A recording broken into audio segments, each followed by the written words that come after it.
बाईंनी कसं असावं आणि कसं नसावं याचे काही ठरलेले ठोकताळे आहेत. आणि हे ठोकताळे कुणी ठरवले याच्यावर बोलण्यासाठी आपल्याला एक वेगळी चर्चाच करायला लागेल. पण ह्या सगळ्या गोष्टी तुम्हाला सांगण्यासाठीच एक निमित्त आहे, आणि ते म्हणजे नुकतंच सुनेत्रा पवार यांनी उपमुख्यमंत्री पदाचा शपथविधी जो आहे तो त्यांचा पार पाडला, आणि त्यानंतर महाराष्ट्रामध्ये खरं तर इतिहास रचला गेला. पण हा इतिहास ज्या पार्श्वभूमीवर रचलेला आहे ती घटना जी आहे ती काही फार प्रिय आहे असं नाहीये. मग अशा वेळेला एका महिलेचं उपमुख्यमंत्री होणं हे किती जणांना रुचलं? तर अनेकांनी याच्या विरोधात आवाजही उठवलेला आहे. पण तो आवाज उठवताना राजकारण कमी आणि त्या बाईने कसं असलं पाहिजे आणि कसं नसलं पाहिजे याबद्दलच्या आपल्या भूमिका ज्या आहेत त्या स्पष्ट केल्या आहेत. त्यामुळे इथून पुढे सुनेत्रा पवार यांची राजकीय आव्हानं तर निश्चितच असणार आहेत, पण त्यांचं हे उपमुख्यमंत्री पद हे अनेकांना स्वप्न दाखवणारा असणार आहे का, या सगळ्यावरच आज आपण चर्चा करणार आहोत. आणि त्यासाठी आपण निमंत्रित केलं आहे मिळून साऱ्या जणीच्या या सगळ्या आपल्या मैत्रिणींना. मिळून साऱ्या जणी तुम्हाला सगळ्यांना माहितीच असेल की महिलांसाठी चालवली जाणारी एक अत्यंत महत्वाची चळवळ चालवण्याचं काम जे आहे ते या सगळ्या महिलांनी केलेलं आहे. आणि त्यामुळेच आज आपण या सगळ्या विषयावर चर्चा करणार आहोत त्यांच्या मार्फतच. याचं कारण असं आहे की हा जो इतिहास रचलेला आहे याच्या या सगळ्या जणी साक्षीदार आहेत, आणि गेल्या अनेक महिलांच्या चळवळीमधल्या बदलांच्याही त्या साक्षीदार आहेत. तुमच्या सगळ्यांचं स्वागत आहे आजच्या या चर्चेमध्ये. सुरुवातीचीच सुनेत्रा पवार यांची उपमुख्यमंत्रीपदी निवड होणं आणि त्यानंतर शपथविधी होणं ही पुरोगामी चळवळीतली एक महत्वाची घटना समजली जाऊ शकते का? किंवा सरकारने तुमच्याकडे येते की पहिली तुमची प्रतिक्रिया, तुम्हाला काय वाटतंय, हा पुरोगामी चळवळीतला महत्वाचा विजय असू शकतो का? तुमचं काय म्हणणं आहे? ही महत्वाची घटना नक्कीच आहे.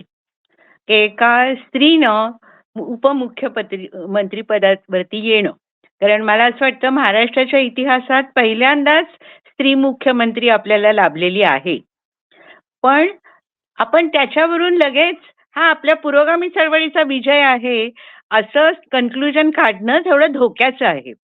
कारण आता जे काही राजकारण आहे त्या राजकारणाच्या संदर्भामध्ये आपल्याला ही घटना तपासून बघावी लागते की राजकारणाचा रोख काय आहे, त्याच्यामध्ये ज्या इन्व्हॉल्ड शक्ती आहेत त्या कुणाच्या हिताचं काम करत आहेत, हे सगळं लक्षात घेऊन आपण ह्या सगळ्या घटनेची चिकित्सा करायला हवी असं मला वाटतं.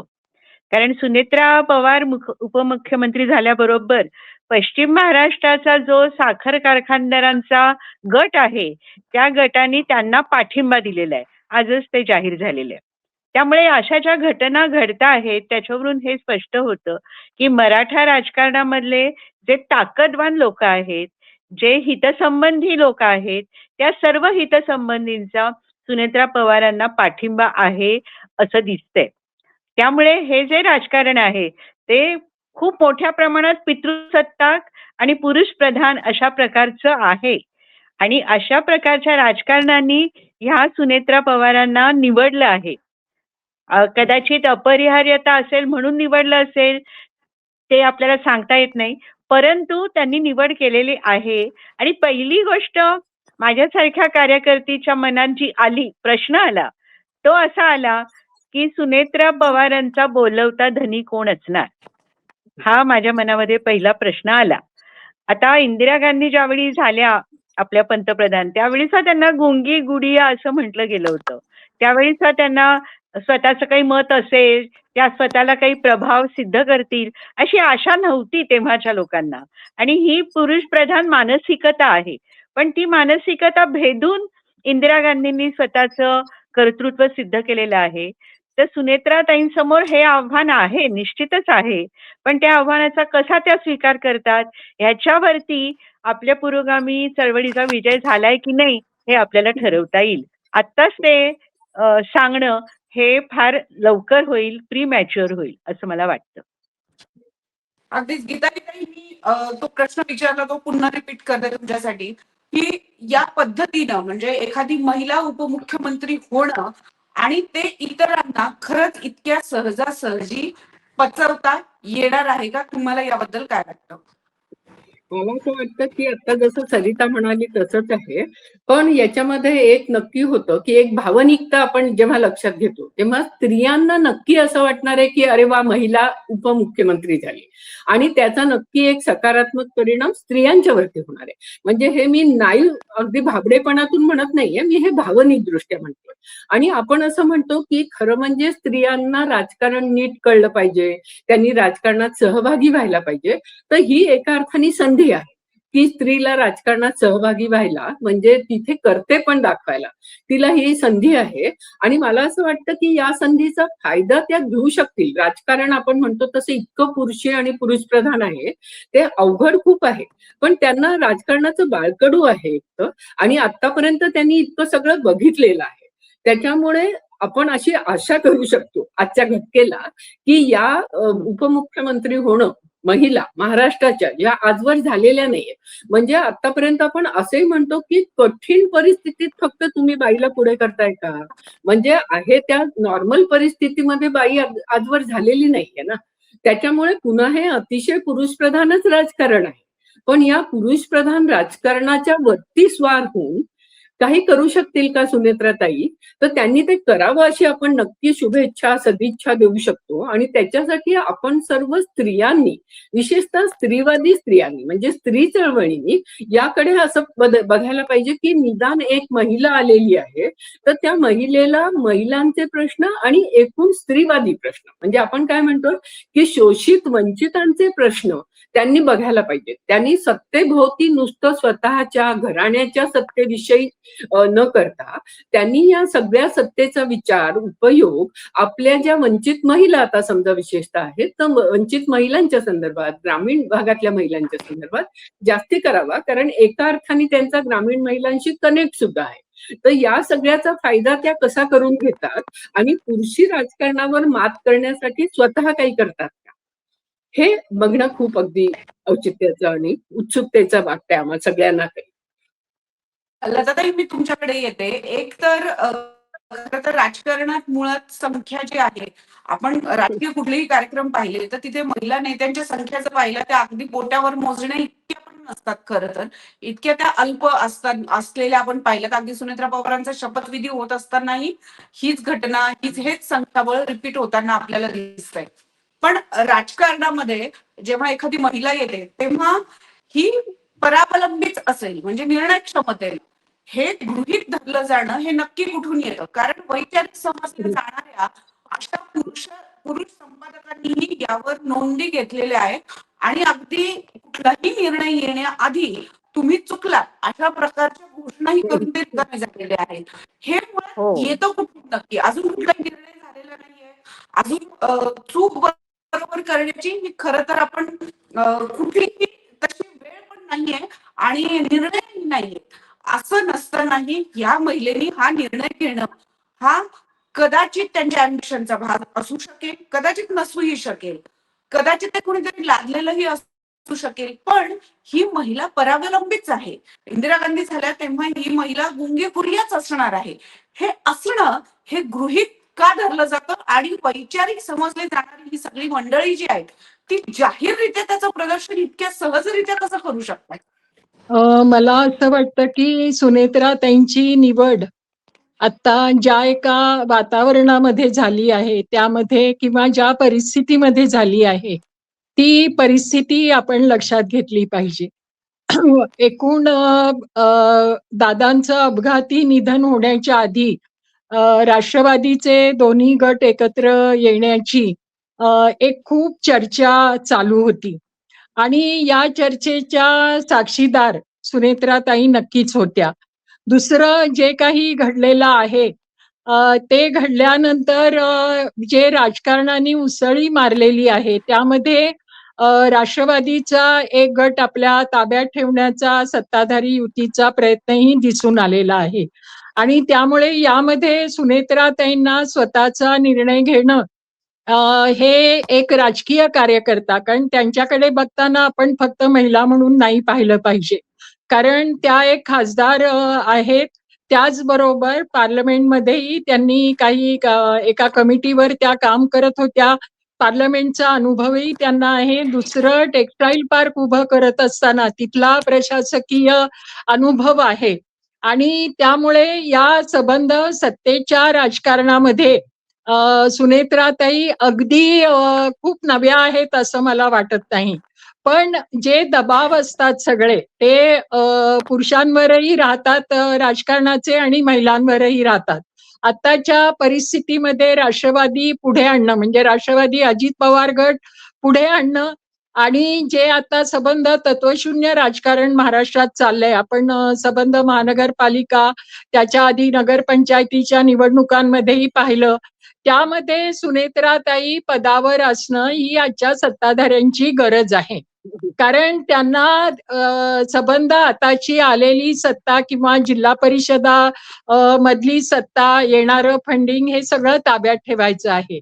आता जर सुनेत्राताईंना बाजूला ठेवलं आणि अन्य कुणाला राष्ट्रवादीचा काय नेता म्हणूया किंवा अजितदादांचा वारसदार म्हणून निवडलं तर ते आताच्या सत्ताधाऱ्यांना खूप धोक्याचं आहे. आणि त्यामध्ये सुनेत्राताईंची निवड झालेली आहे.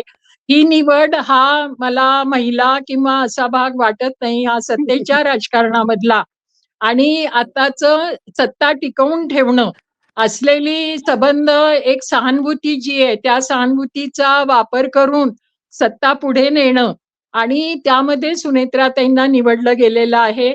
अर्थात यामध्ये आपण बघा तुम्ही की अर्थ खातं काढून घेतलेलं आहे. जी खाती बरोबर. दिली आहेत त्यामध्ये अल्पसंख्याक विकास आणि क्रीडा आणि युवक खातं दिलं गेलेलं आहे त्यांना. ही खाती नेहमी बरोबर. महिलांना किंवा जो कमी ताकदीचा असतो अशांना दिली जातात. किंवा मुस्लिम याला खातं न देता सुनेत्राताईंना ते खातं दिलं गेलेलं आहे. तर त्यामुळे ही खाती निवडताना त्यांना विचारलं गेलं होतं का? त्यांनी हो म्हणलं होतं का? असेही अनेक प्रश्न उभे राहतात. आणि म्हणून सुनेत्राताईंची निवड ही सत्ता विस्तार आणि सत्ता टिकवणं यामधली निवड आहे. अर्थात यामध्ये त्यांनी काही मला 2 गोष्टी चांगल्या वाटल्या. आज त्यांनी असं डिक्लेअर केलेलं आहे की मी पूर्ण राज्यभर दौरा करणार आहे. मला ही म्हणजे त्यांना त्यांच्या पक्षाचा निर्णय आहे, त्यांचा वैयक्तिक आहे, ते वेगळा भाग आहे. पण त्यांनी स्वतः हे स्टेटमेंट करणं आणि राज्यभर फिरून एक दादांची जी लोकप्रियता होती त्यामध्ये लोकांना भेटणं हे मला त्यांची आता चांगली गोष्ट वाटली. पण जे काही सगळं आहे ते सत्तेसाठीच आहे. तो निर्णय घेणं हे काही सुनेत्राताईंचं स्वतःचं असेल असं वाटत नाही मला. हा सगळा त्यांच्या पक्षाचा किंवा या राजकारणाचाच तो दबाव येऊन त्या उपमुख्यमंत्री पदी आलेल्या आहेत असं मला वाटतं. अर्थात त्यांचा सगळा आतापर्यंतचा खासदारकीचा अनुभव, टेक्सटाईल पार्कचा अनुभव, बचत गट उभारणीचा अनुभव हे सगळे त्यांना या काळामध्ये महिलांचे प्रश्न यासाठी उपयुक्त होईल आणि त्यांनी त्यातून महिलांसाठी करावं. कारण क्रीडा युवक आहे पण त्यांनी आता जे बजेट बाबतचं स्टेटमेंट केलं ते खूपच सत्तेला पोषक असं होतं की बजेट हे युवकांना पोषक आहे. खरं म्हणजे अजिबात बजेट आताचं केंद्रीय बजेट युवकांना पोषक नाहीये. त्यांनी तिथे सपोर्ट दाखवलेला आहे आणि त्यामुळे हा संबंध दबाव त्यांच्यावर आपल्याला दिसतो आहे असं माझं मत आहे. त्यातून त्यांना वाट काढावी लागेल आणि आपण त्यांना सदिच्छा देऊया की त्या स्वतंत्रपणे स्वतःची एक मुद्रा प्रतिमा. उमटवतील आणि पहिल्या उपमुख्यमंत्री म्हणून निश्चितपणे त्या आपला ठसा उमटवतील. यापूर्वी शालिनीताई पाटलांना महसूल खातं दिलं गेलेलं होतं. आजपर्यंत अन्यथा महिलांना फक्त महिला बाल कल्याण, आरोग्य अशीच खाती दिली गेली. म्हणजे महिलाच नाही खाती दिली गेली. फक्त शालिनीताईंना महसूल खातं दिलं गेलेलं होतं. त्यामुळे आता उपमुख्यमंत्री पद आलंय पण खाती महत्वाची नाहीयेत आणि तरीही ठसा उमटवायचा सुनेत्रा ताईंसमोरचं राजकीय कार्यकर्ता म्हणून मला आव्हान वाटतं. महिला म्हणून जी आव्हानं आहेत ती सगळ्याच महिला राजकीय कार्यकर्त्यांना असतात, पण उपमुख्यमंत्री पद म्हणून अगदी कमी दर्जाची खाती आणि त्यात ठसा उमटवायचा आहे त्यांच्या पुढचं आव्हान आहे आणि तिथे त्यांना स्वतःचे निर्णय घ्यावे लागतील असं मला वाटतं. अगदीच हा प्रश्न घेऊन मी गीतालीताई तुमच्याकडे येते, पण त्याआधी वर्षाताई तुमच्याकडे येते मी. ज्या पद्धतीनं पुरुष आणि महिला यांच्या राजकारणाला पाहिलं जातं, तर यांचे मोजायचे निकष, यांची परिमाणं वेगवेगळी आहेत असं तुम्हाला वाटतं का? नमस्कार. सर्वात आधी तर सुनेत्राताईंचे खरंच खूप मनपूर्वक अभिनंदन, कारण एक पहिल्यांदा उपमुख्यमंत्री एक स्त्री झाली, हा खरं म्हणजे खूप स्वागतार्ह आहे. पण त्याबरोबर आपण हे पण लक्षात घ्यायला हवं की हे वारसा हक्काने आलेलं आहे. असं म्हणतानाच मी हे पण म्हणेल की आपण जजमेंटल होऊन चालणार नाही, कारण सुनेत्राताई ह्या खासदार सुद्धा आहेत आणि सामाजिक त्यांचं कार्यही मोठं आहे. तर तुमच्या प्रश्नाकडे येते की प्रश्न मानसिकता. आता आपल्याला सगळ्यांना माहिती की हा पुरुषी समाज आहे आणि या पुरुषी समाजामध्ये ना जजमेंट हा भाग खूप मोठा आहे की कोणाबाबत काय, आणि त्यात स्त्री पुरुष हे राजकारण हा भागही आपल्या सगळ्यांना माहित आहे की स्त्री पुरुष राजकारणामध्ये जजमेंट हा भाग खूप मोठा सुरू आहे किंवा होता, आधीपासूनच होता आहे. तर ही मानसिकता बदलायला आपल्याला माहित आहे, आज आपण इथपर्यंत येऊन पोहोचलेला आहे, तर संपुष्टात आलेली नाहीये. आणि या स्त्री पुरुष राजकारणामुळेच हे उपमुख्यमंत्री पद मिळालेलं असलं तरी सुनेत्राताईंच्या या नियुक्तीबाबत हे प्रश्नचिन्ह निर्माण होतात आहे. पण मला असंही वाटतं त्यामागे की वारसा हक्काने घेतलं असतं तर सुनेत्राताईंना 2 तरुण मुलं होती, तर त्या तरुण मुलांची नियुक्ती होणं स्वाभाविक होतं. पण तिथे एक स्त्री म्हणून नियुक्ती होणं हे पण एक आनंदाची गोष्ट आहे आपल्या सर्व स्त्रियांसाठी की एक उपमुख्यमंत्री झालेली आहे. आणि या सगळ्या काळामध्ये नक्कीच लताताई म्हणाल्या तशा की त्यांच्यावर खूप मोठी जबाबदारी आलेली आहे की त्यांनी त्यांची जी भूमिका आहे ती धोरणात्मक जे काही मुद्दे समोर येतील त्यावर ठाम राहायला हवं.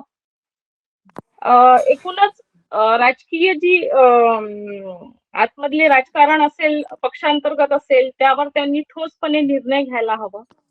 मला एक प्रामुख्याने गोष्ट सांगावीशी वाटते की जेव्हा शपथविधी होत होता सुनेत्राताईंचा, तेव्हा मला इतिहासाची पुनरावृत्ती झाली असं वाटलं की अहिल्याबाई होळकरांवर सुद्धा अशीच परिस्थिती आली होती की जेव्हा त्यांना त्यांचं एकूणच सासऱ्यांनी त्यांच्यावर जी जबाबदारी सोपवली ती तो शांतपणा, तो ठामपणा मला सुनेत्राताईंमध्ये सुद्धा जाणवला की एक आपली जी परंपरा आहे की शांत राहून आपलं जे काम आहे किंवा आपली जी संवेदनशीलता आहे थोडी बाजूला ठेवून आपण पुढे जायला हवं किंवा एक प्रवाही राहायला हवं एका स्त्रीनी, तो ठामपणा मला सुनेत्राताईंमध्ये दिसला.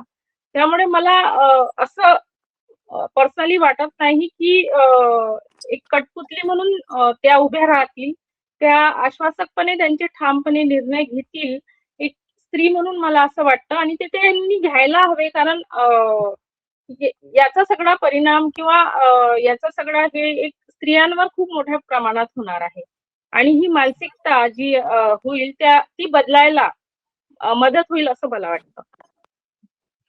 अगदीच.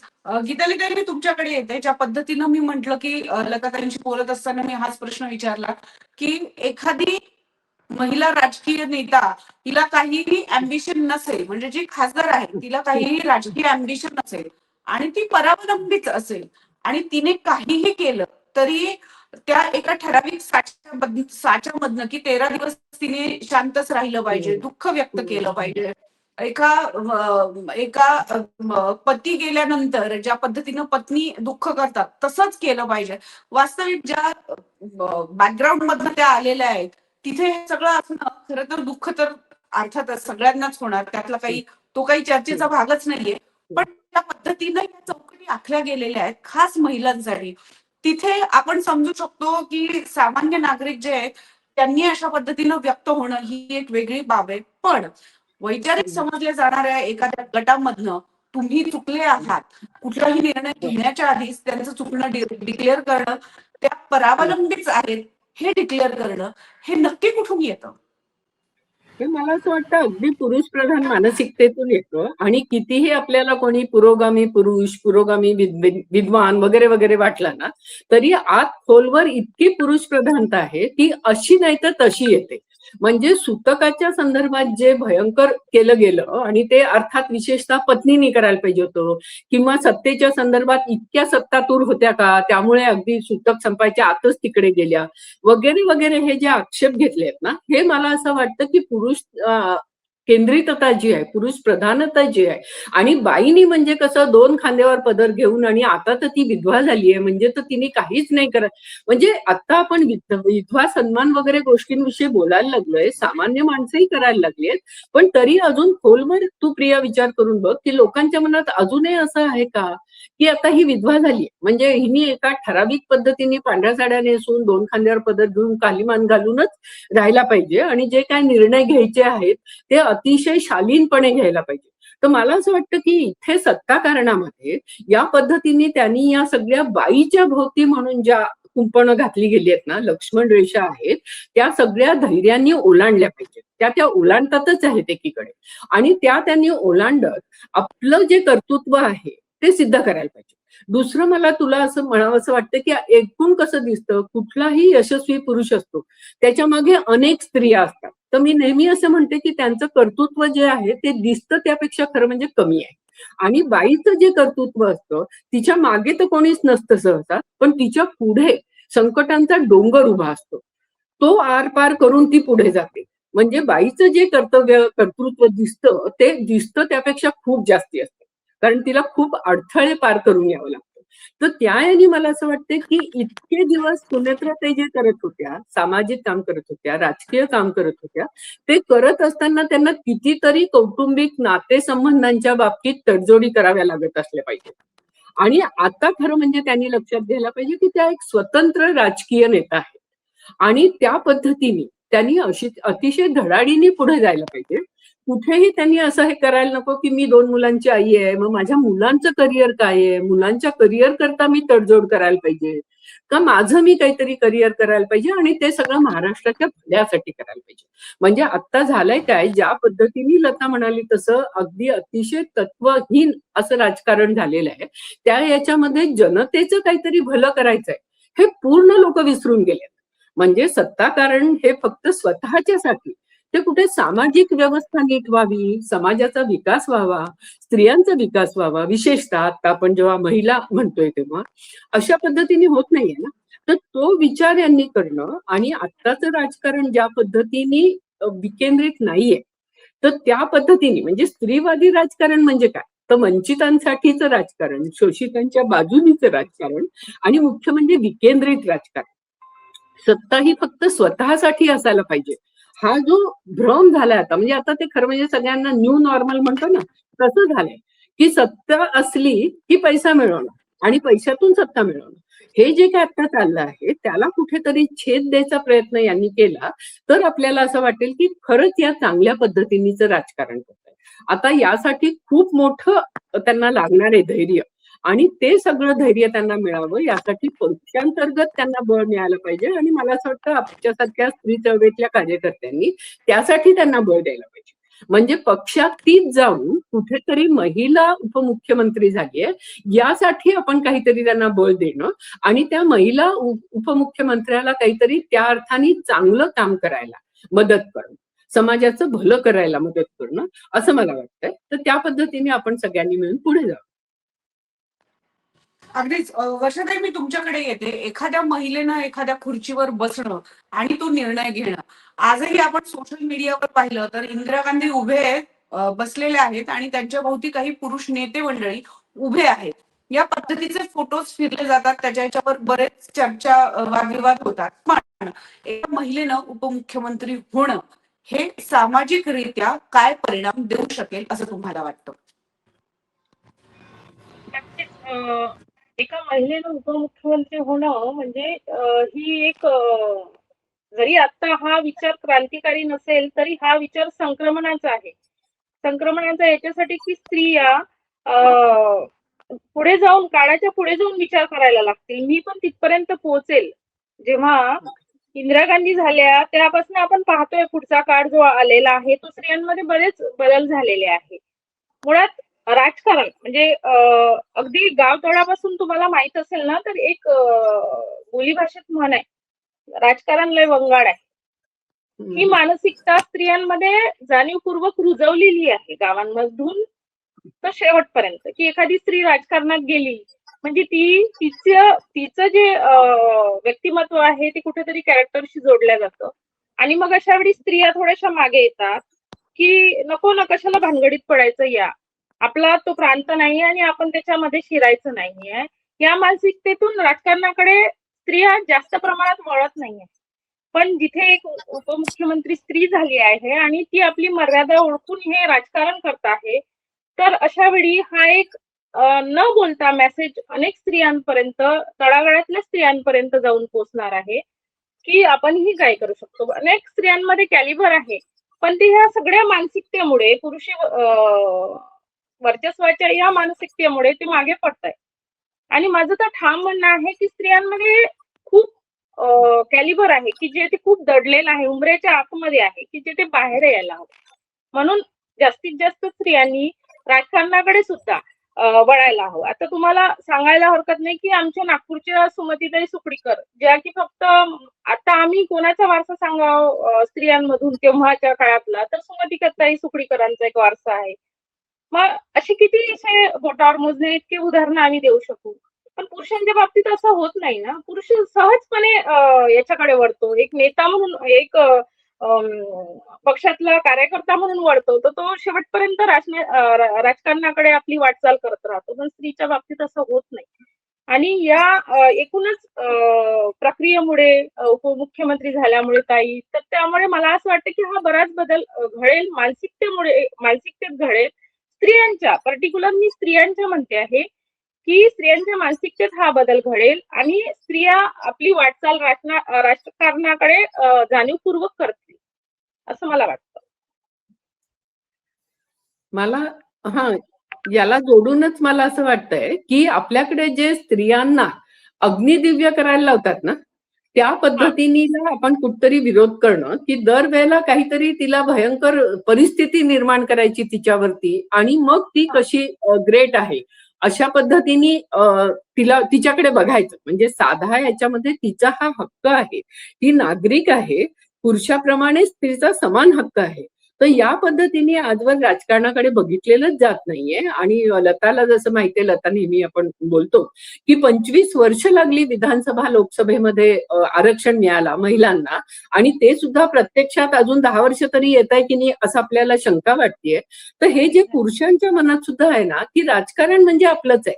आणि मगाशी वर्षा तू म्हणाली तसं राजकारण वंगाळ हे फक्त ग्रामीण स्त्रियांना नाही ते सांगितलं जात, हे शहरातल्या स्त्रिया काय किंवा अगदी मध्यमवर्गीय आणि सोकळ सुशिक्षित पुरुष यांना सुद्धा सतत असं वाटतं की राजकारण म्हणजे घाणेरडं, गलिच्छ आणि त्याच्यात आपण न पडलेलं बरं. तर मला असं वाटतं की खरं म्हणजे आपली लोकशाही आहे आणि आपण हा सुशिक्षित आणि चांगल्या सभ्य लोकांनी हा विचार केल्यामुळे आज राजकारणाची ही दुर्दशा झालेली आहे. आणि त्याच्यामुळे आपण सगळ्यांनी लक्षात घ्यायला पाहिजे की राजकारणाविषयी आपण स्त्रियांना सजग करणं आणि मुख्य म्हणजे सक्रिय करणं ही आता आपल्या सगळ्यांची जबाबदारी आहे. कारण अजूनही म्हणजे आता आपल्याला माहिती आहे पंचायत राजमध्ये कितीतरी चांगल्या बायका आहेत, पण अजूनही म्हटलं जातं की सरपंच पती म्हणजे सरपंच जी बाई आहे तिचा नवराच सगळं करतो असं म्हटलं जातं. पण आपल्याला हे सुद्धा माहित आहे की आपल्याकडे मोठा एक गट असा आहे सरपंच बायकांचा की ज्यांनी खूप चांगल्या गोष्टी केलेल्या आहेत. तर त्या पद्धतीने स्त्रिया जे चांगलं करतायत त्याच्याविषयी बोललं जात नाही. सतत काय म्हटलं जातं की बघा स्त्रियांचे नवरे काम करतायत आणि स्त्रिया, कारण राखीव जागा येते ना, मग तिथे स्त्रियांच्या पुरुषाला नाही उभं राहता येत म्हणून त्याची बायको, मुलगी, बहीण कोणतरी उभी राहते आणि मग तो पुरुषच करतो सगळं राजकारण. तर या पद्धतीच्या ज्या गोष्टी होत आहेत त्या राजकारणाला आपण छेद द्यायला पाहिजे आणि आपण सगळ्या बायकांनी म्हणायला पाहिजे की ही लोकशाही आहे, राजकारण गलिच्छ झालंय, ते आम्ही स्वच्छ करणार. आणि त्याची सुरुवात आता उपमुख्यमंत्री स्त्री झाल्यापासून आपण जास्तीत जोमाने करायला पाहिजे. मला एक या सांगायचं आहे प्रियदर्शनी, की ही जी हा पुरुषी मानसिकता आहे, ती फक्त आपल्यापुरतीच नाही, तर खरं म्हणजे वैश्विक आहे, असं दिसतं. इव्हन म्हणजे युनायटेड स्टेट्स ऑफ अमेरिकामध्ये सुद्धा अजूनही स्त्री प्रेसिडेंट होऊ शकलेली नाही.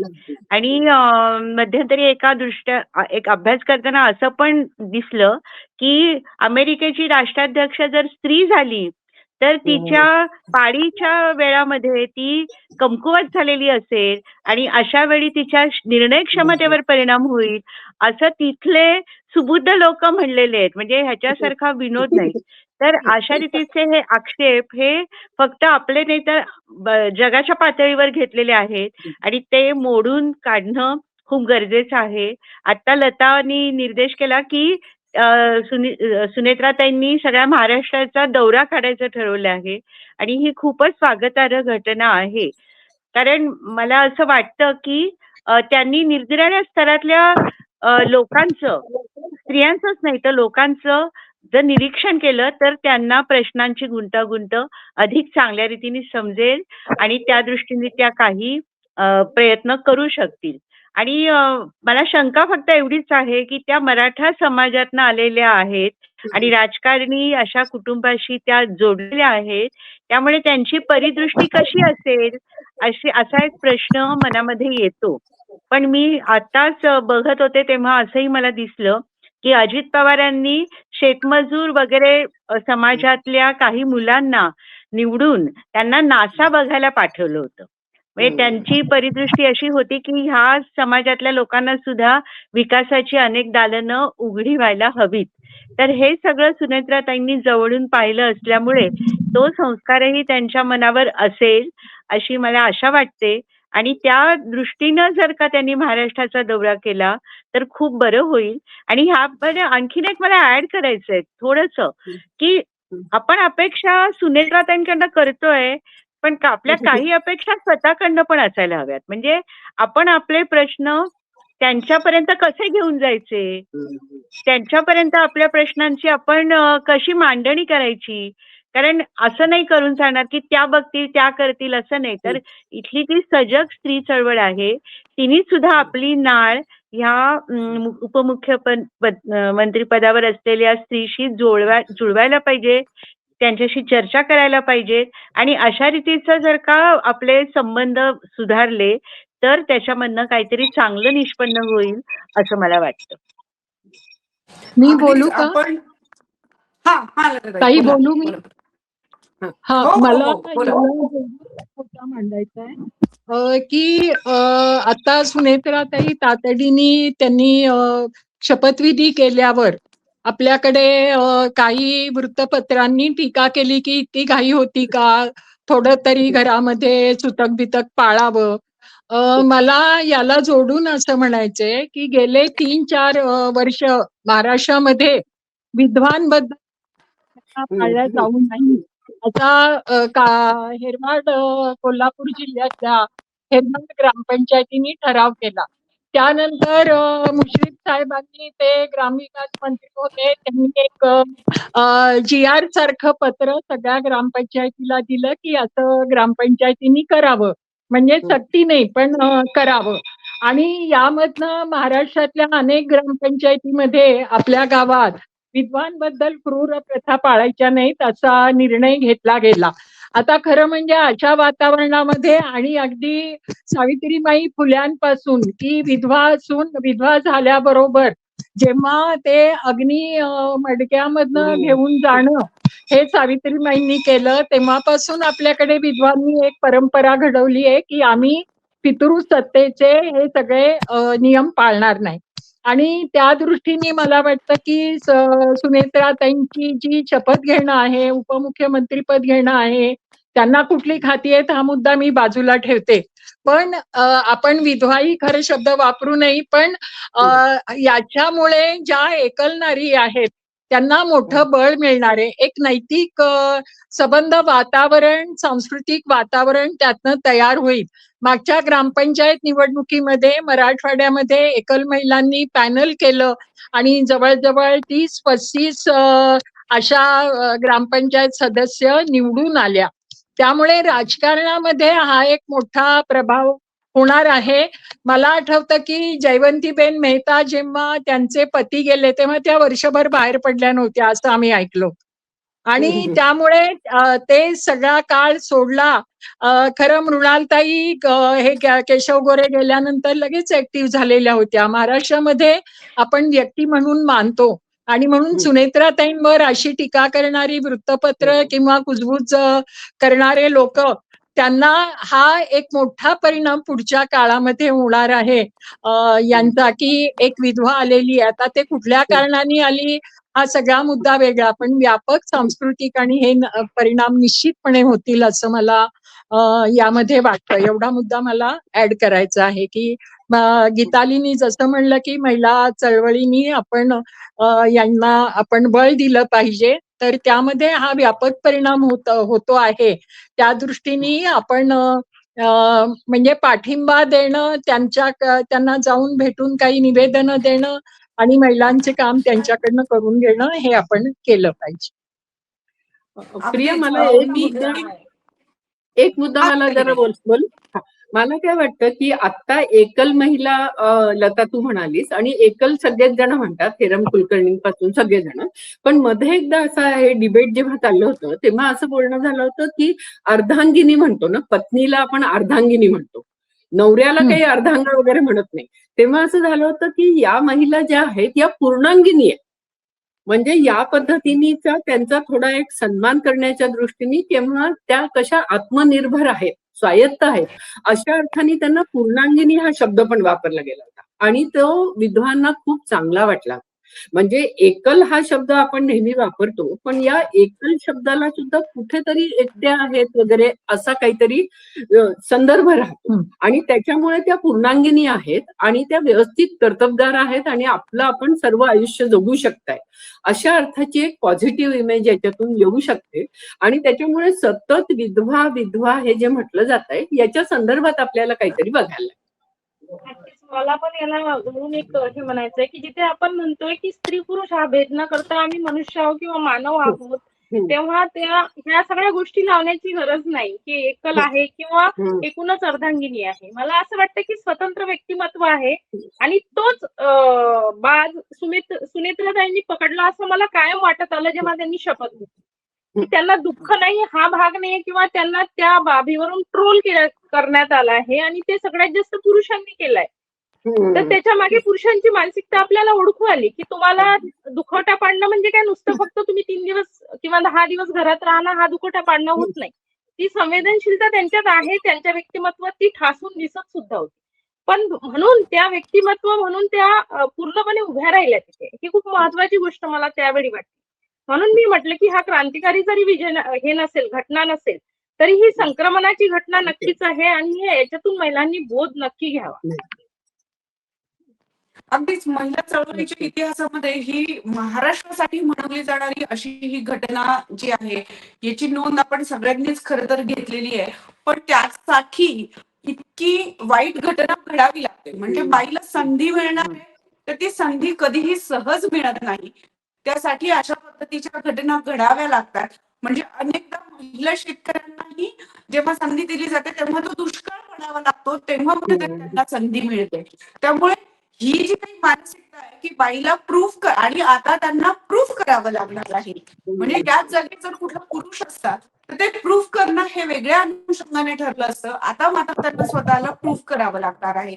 त्यामुळे प्रत्येक जेंडर वाईज म्हणजे लिंगानुसार आपण खरं तर राजकीय व्यक्तिमत्वांकडे बघतो. हे आता सिद्ध झालेलं आहे, याचे काही ठोकताळे असले तरी. पण एक महत्वाचं की यानंतर आपण सामाजिक परिणामांवर बोललो, पण राजकीय परिणाम हे काय होतील, राजकीय पक्षांवर याचे काही परिणाम उठतील का, किंवा काही महिला ज्या आहेत त्या या निमित्ताने तयार होतील का? तुमचं याबद्दलचं मत काय आहे? गीतालीताई, तुम्ही आणि मग आपण सिक्वेन्सने जाऊया. मला असं वाटतं की याचा सकारात्मक परिणाम नक्की होईल. म्हणजे याच्यातल्या लोकांना माहित आहे, वास्तव काय आहे ते माहित आहे, की कशातून हे आलेलं आहे. म्हणजे शेवटी पुरुषप्रधान राजकारणातूनच हे जरी आलेलं असलं, तरी जेव्हा एखादी बाई काहीतरी करताना दिसते राजकारणामध्ये, तेव्हा त्याचा सकारात्मक परिणाम स्त्रियांवरती होतो, तसाच पुरुषांवरती सुद्धा एका अर्थाने होतो, की अरे म्हणजे जी सज्जन असतात त्यांना, की अरे वाटतं आपल्याला वाटत होतं की यांना जमणार नाही. आतापर्यंत या काही तशा ऍक्टिव्ह नव्हत्या, पण त्या चांगलं करतायत किंवा त्या नीट पुढे चालल्या. या पद्धतीनेचा दोघांच्याही मानसिकतेवरती कणभर का होईना नक्की याचा प्रभाव पडणार आहे. आणि मला असं वाटतं की या पद्धतीनेचं राजकारण म्हणजे आमच्या मालिनीबाई तुळपुळे असं म्हणायच्या, की लोक जेव्हा असं म्हणतात ना की आता कुठे त्यांनी एवढं काय केलेलं आहे, तर त्यांचं असं म्हणणं होतं नाहीतरी पुरुष राजकारण्यांना त्यांना काही कळतं असं तुमचं जे बेसिक गृहीत आहे, म्हणजे आपलं जे सगळं दुटप्पी वागणं आहे ना, की पुरुषाला कळतं. म्हणजे जसा ऍक्सिडेंट झाला बाईचा की तिला गाडी चालवता येत नाही, पण ऍक्सिडेंट झाला पुरुषाकडनं तर असं कोणी म्हणत नाही त्याला गाडी चालवता येत नव्हती.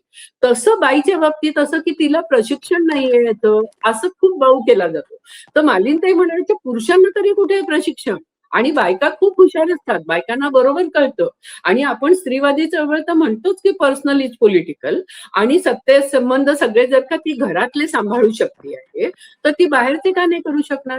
तिला का व्यूहरचना येणार नाही? तिला तुम्ही आजवर एक्सपोजर दिलं नाही म्हणून. उलट आहे की तिला ज्या पद्धतीची नातेसंबंधातली संवेदनशीलता आहे, ती नातेसंबंधातली संवेदनशीलता आता ती राजकारणातल्या नातेसंबंधांमध्ये, सत्ता संबंधांमध्ये जर वापरू लागली चांगल्या पद्धतीने, तर राजकारणाला एक वेगळं बळ कणभरच होईल. मी अजिबात दावा करत नाही की खूप मोठा काहीतरी फरक पडणार आहे, पण निदान आपण त्या दृष्टीने याच्याकडे बघायला पाहिजे की स्त्रिया ज्या पद्धतीने नातेसंबंधांकडे बघतात, सर्जनशीलपणे बघतात, त्या पद्धतीचा नातेसंबंध कुठेतरी राजकारणामध्ये पण रुजायला सुरुवात तरी होऊ शकते या सगळ्यातून. आणि अगदीच खरं. याबद्दल माझं म्हणणं असं आहे की खरोखरच स्त्रीची मॅनेजमेंट करण्याचं जे कौशल्य आहे ते पुरुषांपेक्षा खूप वेगळं आहे आणि त्याचा प्रभाव जर इथे पडला तर ते नक्कीच स्वागतार्ह असेल. नाही, मी मी माझा प्रश्न थोडा वेगळा होता सरिताताई. माझं म्हणणं होतं की राजकीय पक्षांवर याचा नक्की काय परिणाम होणार? पण राजकीय पक्षांवर हे नक्की होईल ना. म्हणजे आपण जसं म्हणतो ना की राजकारण म्हणजे आरक्षण आलं नाही महिलांना, पण आमचं तेव्हा कसं म्हणणं होतं की एवढा आपला रेटा असला पाहिजे की पक्षाला हे दडपण आलं पाहिजे की अरे बायकांना उभं केलं पाहिजे. तर मला असं वाटतंय की कुठेतरी पक्षीय राजकारणामध्ये यांनी म्हणजे आता कुठेतरी क्रेडिट मिळणार आहे ना की यांनी महिला उपमुख्यमंत्री केली पहिली. तर राजकारणामध्ये जी चुरस असते, जी स्पर्धा असते, त्यांना कुठेतरी असं महिलांविषयी दाखवायला लागेल. म्हणजे खरं असेल का नसेल माहित नाही, पण महिला सक्षम आहेत, महिला होऊ शकतात पदाधिकारी आणि त्या काहीतरी करू शकतात, अशा पद्धतीनं कुठेतरी त्यांना दाखवेगिरी तर नक्की करायला लागेल असं मला वाटतं. आणि त्याच्यामुळे थोडाफार तो परिणाम पक्षीय राजकारणामध्ये होऊ शकतो की कुठेतरी स्त्रीला आपल्याला मान्यता जर दिली तर लोकांना हे चांगलं वाटतं. तर हे लोकांना हे चांगलं वाटायला पाहिजे पहिली गोष्ट, आणि लोकांनी ते व्यक्त व्हायला पाहिजे ही चांगली गोष्ट झालेली आहे की महिलेला या निमित्ताने का होईना तुम्ही एक्सपोजर दिलाय, तुम्ही तिच्या कर्तबगारीला काहीतरी वाव देताय. तर या पद्धतीची एक संवेदनशीलता मुख्य असणे आणि दुटप्पीपणा नसणं, हा जो दुटप्पीपणा समाजामध्ये आहे ना, बाईसाठी एक नियम आणि पुरुषांसाठी एक नियम, हा कुठेतरी जायला पाहिजे. आणि याच्यासाठी पुरुषांनी जरा जास्ती सेन्सिटिव्ह व्हायचं आवाहन मी खरं म्हणजे या निमित्ताने करू इच्छिते. अगदी खरंच आहे. कारण प्रत्येक वेळेला बाई म्हटली की त्याच्या विरुद्ध पुरुष हे जे काही चित्र रंगवलं जातं हे पण खरं तर कमी व्हायला हवं. जिथे संख्याबळ जे आहे ते एकमेकांच्या विरोधात न वापरता एकमेकांसाठी वापरायला हवं. अर्थात पॉलिटिकल भूमिका आपली काय असेल काय नसेल ही वेगळी गोष्ट. वर्षाताई, मी तुमच्याकडे येते. ज्या पद्धतीनं आपण बघतो की राजकीय कुठल्याही घडामोडींचा हा ग्राउंडवर खूप वेगळा परिणाम होतो. म्हणजे मला आठवतंय की पंकजा मुंडेंनी जेव्हा माईक हातात घेतला आणि सगळ्या त्या एका क्राऊडला गर्दीला त्यांनी दिशादर्शनाला सुरुवात केली, तेव्हा अनेक जणांनी, अनेक महिलांनीही याची अनेक अनंत उदाहरणं ही ग्रामीण भागामध्ये दिली गेली. त्यानंतर आर पाटील यांच्या मुलीचं लग्न होतं तेव्हा सुप्रिया सुळेंनी त्यांच्या बायकोच्या कपाळावर टिकली लावली. ह्या दिसायला अतिशय छोट्या छोट्या गोष्टी दिसतात, पण खाली जिथे आपण म्हणू शकतो की ज्या अशिक्षित महिला आहेत, ज्या आता कमी प्रमाणात आहेत, पण त्या ह्या सगळ्याकडे कसं बघतात आणि त्याचा परिणाम जो आहे, जसं ही घटना संक्रमणाची जरी असली तरी या छोट्या छोट्या घटनेचा परिणाम आणि आता ही महिला उपमुख्यमंत्री होणे याचा परिणाम, तुम्हाला वाटतं की याचे दीर्घकालीन परिणाम हे खरंच समाजावर, आपण म्हणूया की समाजावर, जो सामान्य वोटर आहे, जो सामान्य नागरिक आहे, त्याच्या याच्यावर खूप दीर्घकालीन असे होऊ शकतात, ठरू शकतात? मी साधं उदाहरण देते तुम्हाला की आता पंचायत राजमध्ये असं आहे की जेव्हा निवडणुका होतात तेव्हा स्त्री व्हायची, म्हणजे मग ती कुठल्याही आरक्षणामधून येवो, ती स्त्री व्हा. एखाद्या गावात जर स्त्री असेल, जसं माझ्या गावात माझ्या माहेरामध्ये स्त्री सरपंच आहे, तर त्यावेळी स्त्रिया खूप आश्वासक असतात. आश्वासक याच्यासाठी म्हणते मी की त्या डिरेक्टली तिच्याशी संवाद साधू शकतात की आमचा हा प्रश्न आहे आणि हा तुम्ही सोडवावा. भलाई त्या कधी ॲरोगंटली बोलतील, कधी पोलाइटली बोलतील, तो डझंट मॅटर, तो भाग नाहीये. भाग असा आहे की पुरुषांपर्यंत जाणं, म्हणजे एखादा पुरुष जर सरपंच असेल तर पुरुषापर्यंत जाण्यासाठी स्त्रिया 4 वेळा विचार करतात, जाऊ का, जाऊ का, त्यांना कसं वाटेल, मग माझ्या घरचे काय म्हणतील, माझा नवरा काय म्हणेल, माझा सासरा काय म्हणेल, हा इथपासून विचार सुरू होतो. पण जर सरपंच स्त्री असेल ना, तर ती बेधडक त्या स्त्री सरपंचापर्यंत ती महिला जाऊ शकते. आणि हाच सेम विचार आपल्या उपमुख्यमंत्री या पदापर्यंत येऊन पोचतो किंवा एकूणच मुख्यमंत्री या पदापर्यंत येऊन पोचतो की स्त्रियांचे एकूणच जे प्रश्न आहेत ते प्रश्न थेट विचारले जातील, थेट त्यांच्यापर्यंत पोहोचवले जातील. आणि मग हा परिणाम जसा आपण पाहतो आहे की एकूणच सुरुवातीपासूनचा हा भाग आहे, जसा बदल घडत आलेला आहे तसा तो बदल घडत राहील, पुढे पुढे घडत राहील. भलाही तो सूक्ष्म पद्धतीने असेल, पण तो घडत राहील आणि त्याचे परिणाम हे आपल्याला दीर्घकालीन दिसतील. आता मी तेच म्हणते की ही सगळी गोष्ट कशातून येते, तर ही मानसिकतेतून येते. कारण आपली जी जडणघडण झालेली आहे ना, ती तशीच झालेली आहे की तो पुरुष आहे, ती स्त्री आहे.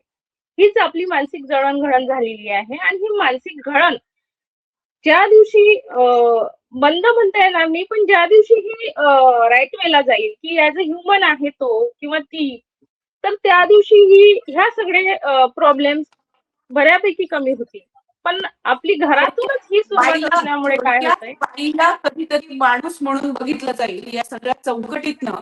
ती अगदी राजकीय असेल, सामान्य असेल, घरातली गृहिणी असेल, शिक्षिका असेल, कुणीही असेल, तर व्यक्ती म्हणून जेव्हा तिला खरं तर आपण ओळख द्यायला सुरुवात करू तेव्हा या सगळ्या चौकटी मोडीत निघतील असं आपण गृहीत धरूया. आणि लवकरच कदाचित अशा पद्धतीची आशा तरी आपल्याला दिसेल असं आपण सगळ्यांनी मिळून खरं तर आशादायी असायला हरकत नाहीये. आपल्याकडे वेळ तसा मर्यादित आहे. गीताली, मी शेवटच्या प्रश्नाकडे येते. तुम्हाला खरंच असं वाटतं की एक महिला उपमुख्यमंत्री झाली म्हणून महिलांचे प्रश्न सुटू शकतील? नाही, मी सुरुवातीलाच न्यायमते म्हटलं तसं की स्त्री राजकारणात येणं याच्यातून स्त्रीवादी राजकारण नाही होत. आणि स्त्रीवादी राजकारण म्हणजे मगाशी जसं मी म्हटलं तसं शोषित वंचितांचं राजकारण आणि सत्ता ही व्यवस्था चांगली होण्यासाठी, समता, स्वातंत्र्य, मैत्रभाव आणि सामाजिक न्याय देणारी व्यवस्था होण्यासाठी ती सत्ता राबवणं म्हणजे स्त्रीवादी होणं. आणि स्त्रीवादी राजकारण फक्त स्त्रियाच करू शकतील असं नाही, ते पुरुष, LGBTIQ सगळे करू शकतील. त्याच्यामुळे आम्हाला असं वाटतं की फक्त संख्येने स्त्रिया येऊन राजकारण चांगलं होणार आहे असं नाहीये. त्याच्यामुळे स्त्रीवादी राजकारणाचा आग्रह स्त्रियांनी आणि पुरुषांनी, LGBTIQ सर्व माणसांनी, आपण सर्व नागरिकांनी असं म्हणायला पाहिजे की आता जे गलिच्छ राजकारण झालंय त्या राजकारणाला शह देत आपण सर्वांनी मिळून शोषित वंचितांच्या साठीच समता येणारं, प्रत्येकाला चांगली प्रतिष्ठा मिळेल, सन्मान मिळेल, नागरिक म्हणून सगळेजण समान पातळीवर येतील, अशा पद्धतीने सगळ्यांचं भलं होणार असं राजकारण करायला पाहिजे. आणि ते म्हणून इथे आता एक पहिली महिला उपमुख्यमंत्री झाली त्यामुळे लगेच होईल असं नाही, पण तरी आपण असं जे म्हणतो ना की पहिलं पाऊल असतं ते छोटंसंच असतं. त्याच्यामुळे तिकडे जाणारा मार्ग म्हणून हे छोटंसं पाऊल आहे, हे आपण लक्षात घेऊया. आणि ते दमदार कसं होईल, ते वाटचाल पुढे कशी जास्ती रस्ता प्रशस्त कसा करेल, यासाठी सगळ्यांनी मिळून प्रयत्न करूया. आणि म्हणून आम्हाला असं वाटतंय, मी काय, लता काय आणि आम्ही सगळे, सरिता आहे इथे, वर्षाताई आहेत आणि तू आहेस अर्थात, आपण सगळे मिळून कुठेतरी यांच्या पाठीशी राहून, सुनेत्राताईंच्या पाठीशी राहून महाराष्ट्राचं राजकारण चांगल्या दिशेने जाण्याच्या दृष्टीने काहीतरी त्यांना सपोर्ट द्यायला पाहिजे. आणि त्याच्यातूनच मला असं वाटतं की महाराष्ट्राचं काहीतरी भलं होईल. त्यासाठी आपण सगळ्या त्यांना आणि आपल्या सगळ्यांना सुद्धा खूप शुभेच्छा देऊया असं मला. अगदीच, खरं तर महिला कुठल्याही पदावर गेली तर महिलांना किमान बोलण्यासाठी जी संधी आहे ती उपलब्ध होऊ शकते, एवढी आशा बाळगायला आपण सगळ्यांनी हरकत नाही. कारण जेव्हा गर्दीमध्ये असंख्य पुरुष असतात आणि फक्त एक किंवा दोन स्त्री असते, अशा वेळेला अनंत स्त्रिया त्या गर्दी बघून त्यामध्ये शिरायलाच दजावत नाहीत.